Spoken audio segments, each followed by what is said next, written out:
Ini yang melakukan uji konsekuensinya ya Pak? Betul. Iya ya. Ada dekan, wakil dekan, PPID utama, PPID pelaksana. Pakar hukum ini dari Fakultas Hukum Universitas mana nih Pak? Dr. Muhammad Fathahillah Akbar. UGM juga. Pak, yang kemarin hadir di persidangan pertama siapa Pak? Ada nggak di sini? Bapak ya, berdua ya. Kan kemarin majelis meminta untuk melibatkan pihak eksternal ya, unsur masyarakat.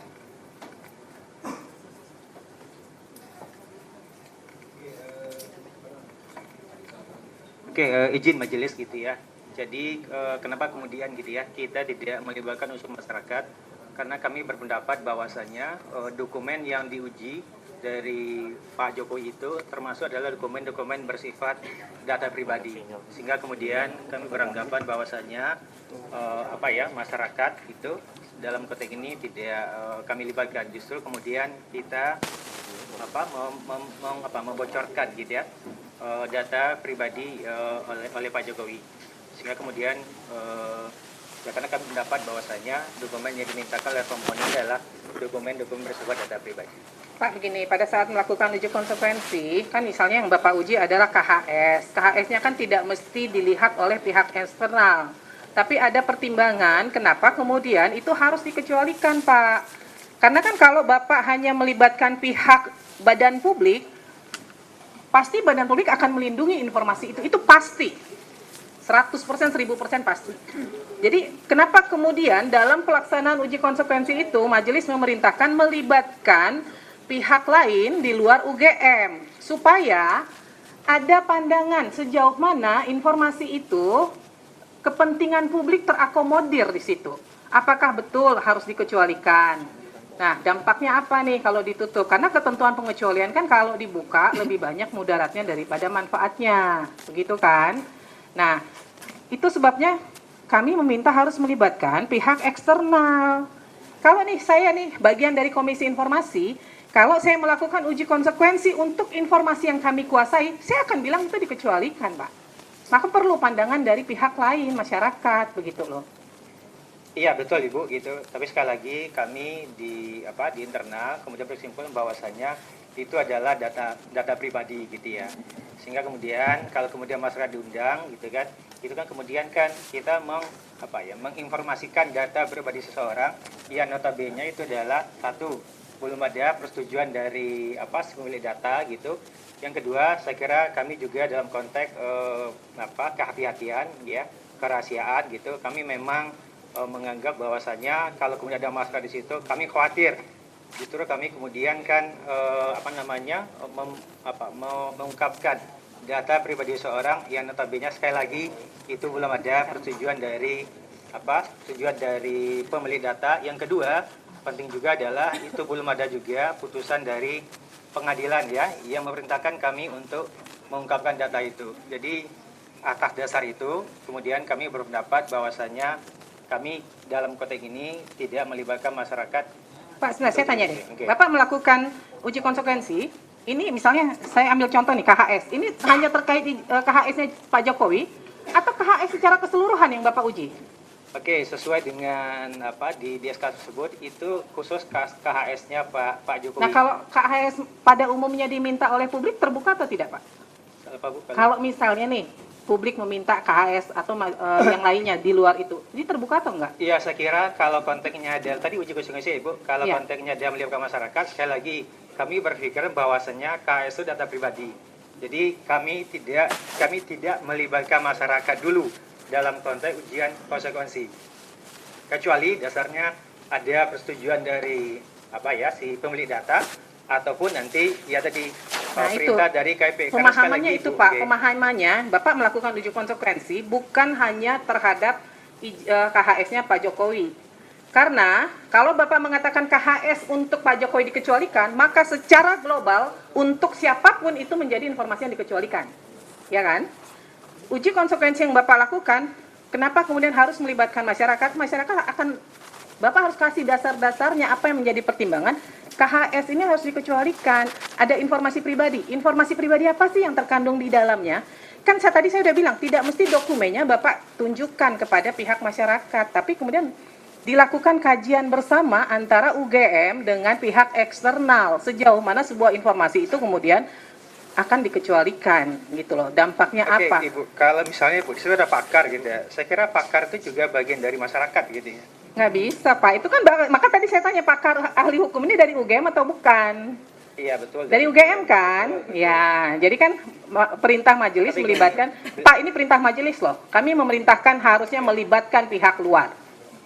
Gitu loh. Ya, Tapi Bapak tidak melakukan. Ya, gitu. sekali lagi Bu, kami berangkat dari sikap yang kehati-hatian, yang notabene itu juga Pak, apa ya, dijamin oleh begini. PDP. Nggih.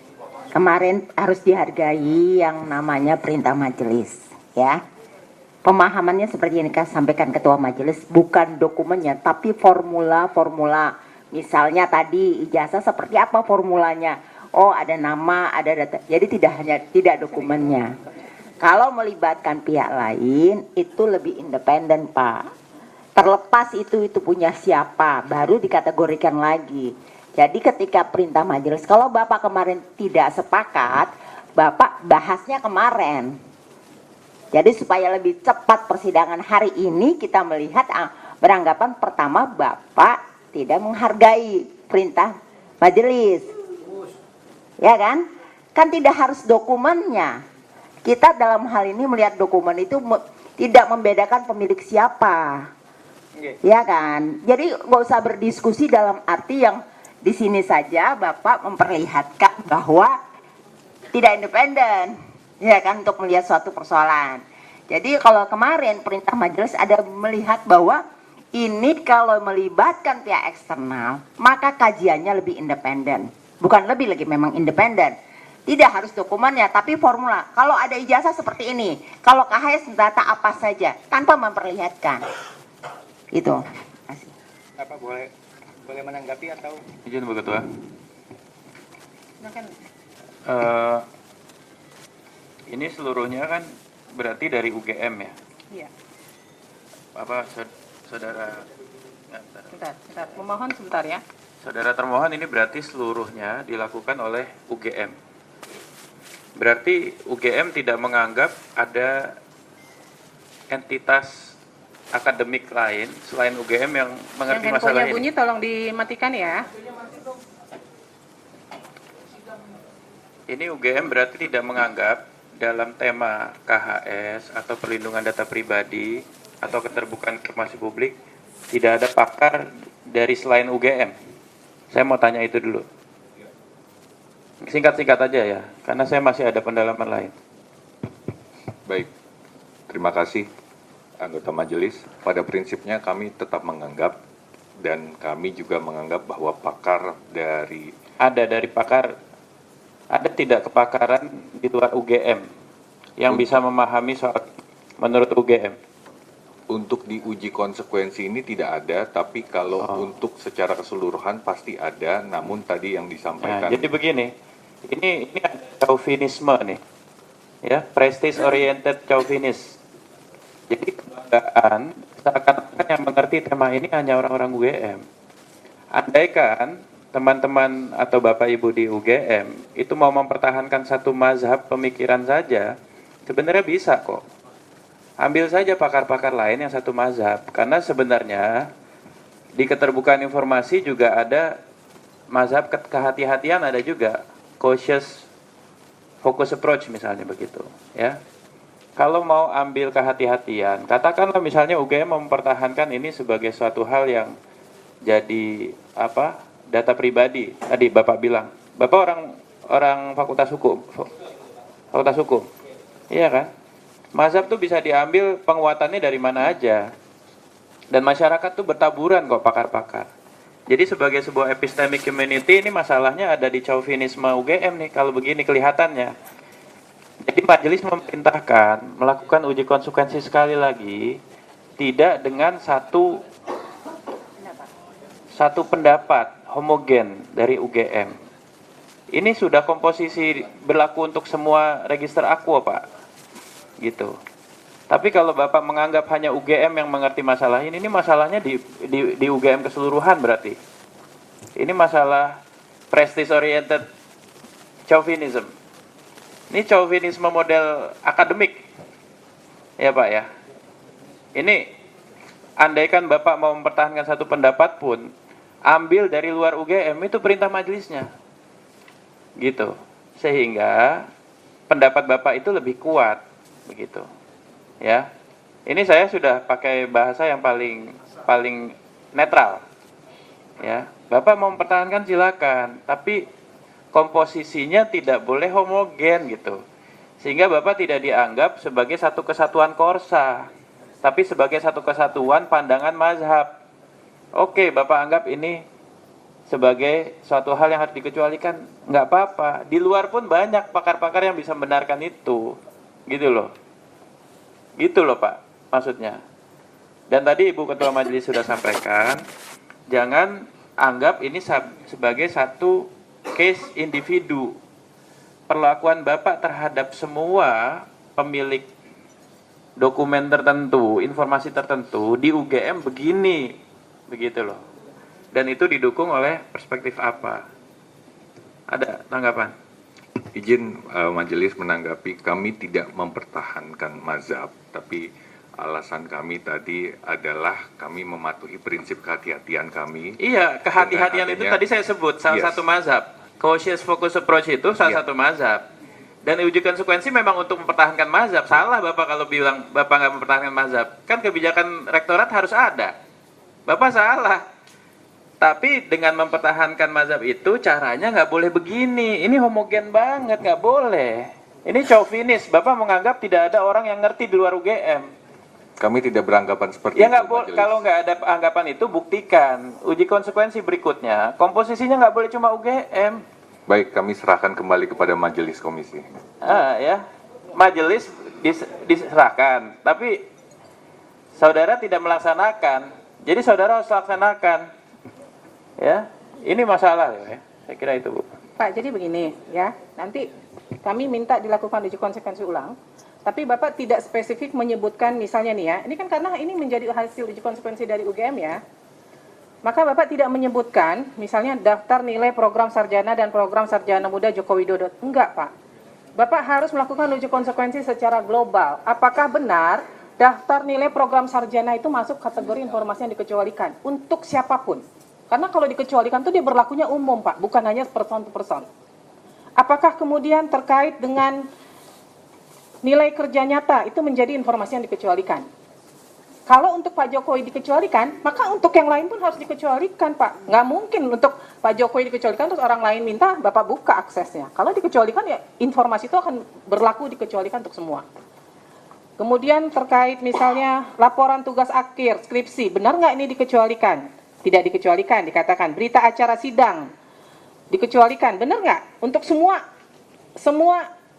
alumni atau dari UGM berita acara sidang menjadi informasi yang dikecualikan. Itu harus berlaku sama Pak. Jadi nggak bisa informasi itu untuk si A terbuka, untuk si B dikecualikan, nggak bisa. Uji konsekuensi itu berlaku untuk semua, begitu.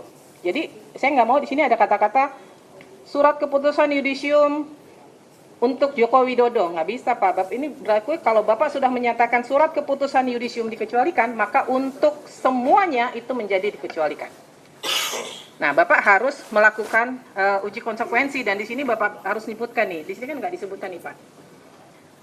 Bapak menyebutkan, saya kasih contoh ya, mengandung data pribadi. Data pribadi apa Pak yang terkandung di situ? Bapak harus jelaskan di dalam kajiannya. Apakah di situ ada tanggal lahir? Apakah di situ apa yang dikecualikan? Kalau yang dikecualikan ternyata dari satu dokumen ini yang dikecualikan hanya bagian tanggal lahir, hanya bagian mungkin ada alamat dan sebagainya di situ, itu aja yang ditutup. Tidak otomatis informasinya kemudian menjadi dikecualikan semua Pak. Maka di kajian itu harus jelas apa sih di dokumen atau di informasi itu yang dikecualikan. Di KHS ini apa sih Pak yang dikecualikan? Nilai. Selain nilai apa? Nah kan berarti yang nilainya saja yang ditutup. Bahwa bukti seseorang pernah kuliah di semester 1, semester 2, semester 3 itu kan menjadi informasi publik begitu loh. Ya, jadi itu harus dikaji dengan jelas Pak kajiannya. apa yang masuk dalam kategori dikecualikan itu apa. Ini kan kalau saya baca, saya nggak bisa menemukan nih, hanya dibilang data pribadi. Data pribadi apa yang terkandung di KHS? Itu harus ada, Pak.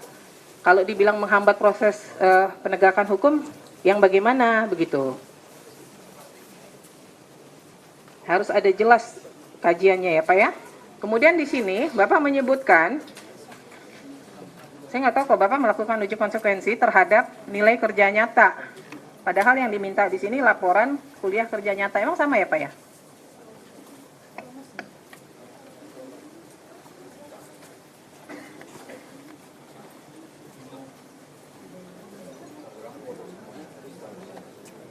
Coba silakan. Satu kali aja dipencet, Pak.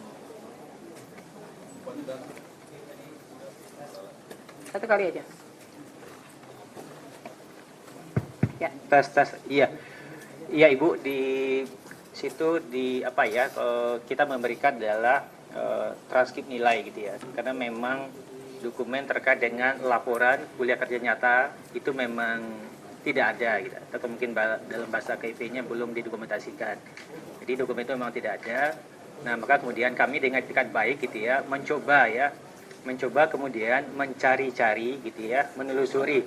Di teman-teman fakultas itu berusaha semaksimal mungkin menelusuri ya setiap info, setiap kemudian taharak dan seterusnya itu, maka kemudian adalah data nilai dari Pak Jokowi bersama juga dengan nilai-nilai mahasiswa yang KKN yang ada pada saat itu. Termasuk juga kayak pemohon memintanya transkrip nilai. Nah, transkrip nilai itu juga tidak ada gitu.